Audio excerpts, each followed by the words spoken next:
right, this is part 2 of chapter 3, section 6.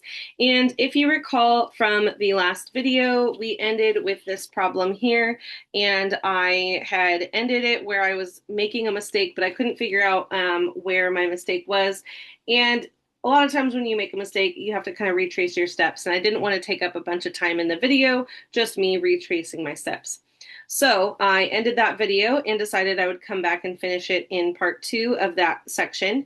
And normally I just edit out if I make a mistake and have to go back and fix it. But this time I thought it would be good to include and talk through the mistake and kind of talk through that learning opportunity. So what I did in the previous video, if you go back to it, when I multiplied these two out, I said I wasn't going to do a box like I did show my work for the other boxes that we did. And I just multiplied it out. And I didn't look closely enough and I saw this as a plus sign. So I had written x squared plus 5x plus 6, which if this had been a plus 2 would have been correct, but it's not. It's a minus 2. So I need to multiply that out, and let me show you real quick. What I should have done in the first place is just make a box for it. So I have x minus 2 and x plus 3, x squared minus 2x plus 3x minus 6. So that gives me x squared plus x minus 6. And now I'm going to do all of my kind of redo here in red. I fixed this column here, so x squared plus x plus minus 6.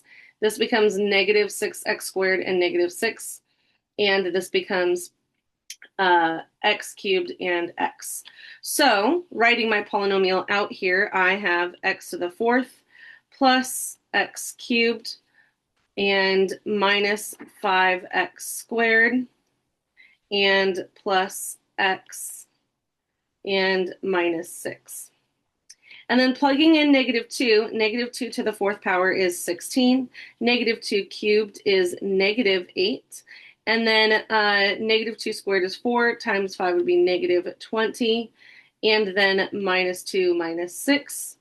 So we have negative 36 plus 16 is negative 20 times A equals 100. So dividing by negative 20 on both sides, A equals negative 5. And so my polynomial then, when I have that 5 there, that'll be distributed, this negative 5, onto each of these terms here. F of x is equal to negative 5x to the fourth power minus 5x cubed plus 25x squared minus 5x plus 30. And that is that polynomial in standard form.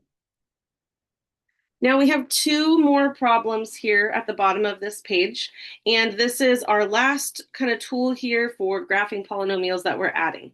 This is called Descartes' rule of sign.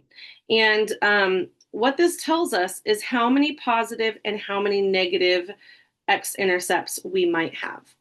So the number of positive real zeros or real roots or real x-intercepts is either equal to, when I realized E-I-T-H-E-R, equal to the number of sign changes of f of x, or is less than the number of sign changes by an even integer. So what that means, let's do this with an example first here.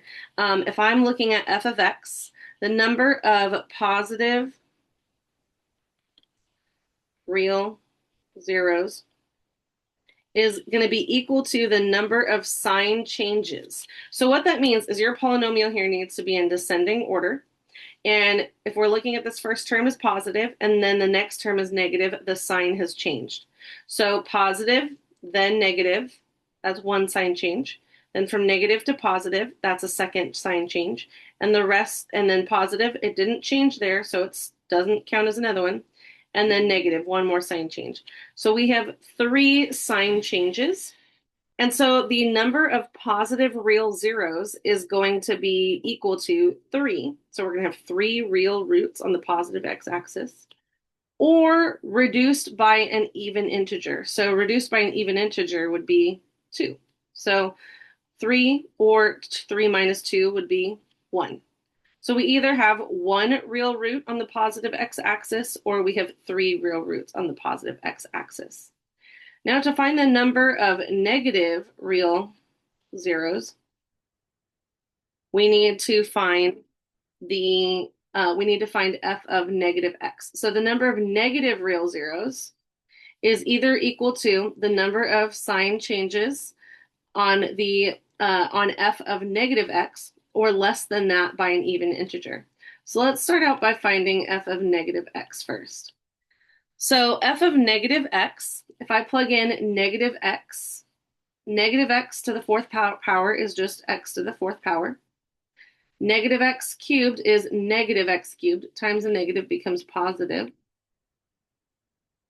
Negative x squared, that just becomes x squared, so plus 3x squared.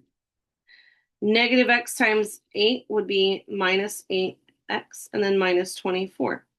Well, let's look at how many sign changes this polynomial has. We go from positive, still positive, still positive, so no sign changes yet. And then from positive to negative, that's one sign change. And then negative to negative, still negative. So we only had one sign change. That means that there are going to be exactly one negative real zeros. So that means my graph should touch the x-axis on the negative side of the x-axis exactly one time. If that was a higher number, like let's say it was 5, then reducing by an even integer means we have either 5 negative real zeros, 3 negative real zeros, or 1 negative real zero. Let's do one more. Here we have another polynomial, and we want to find the number of positive real zeros. So the number of positive real zeros, we can find that. Looking at the sign changes, we have negative to positive, that's 1. Positive to negative, that's 2. Negative to positive, that's 3. Positive to negative, that's 4. So 4 real zeros, or we have 2 real zeros, or 0 real positive zeros. So my graph touches the positive side of the x-axis either 4 times, 2 times, or no times. Now let's do the same thing, but for negative real zeros.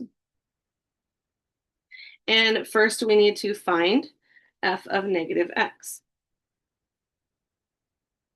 Okay, so plugging in negative x to the 5th power would be negative x to the 5th, times the negative 3 would be positive 3x to the 5th. And then negative x cubed would be minus x cubed. And then negative x squared would be positive x squared, so stays the same. And then negative x minus 8, and then minus 24. So looking at our sign changes here, we have 3x to the 5th, that's positive. So positive to negative, that's 1. Negative to negative, nope, no sign change. Negative to negative, no sign change. Negative to negative, no sign change. So my sign doesn't change any more times, just that one time. So we have exactly one negative real zero. And that brings us to the end of section 6.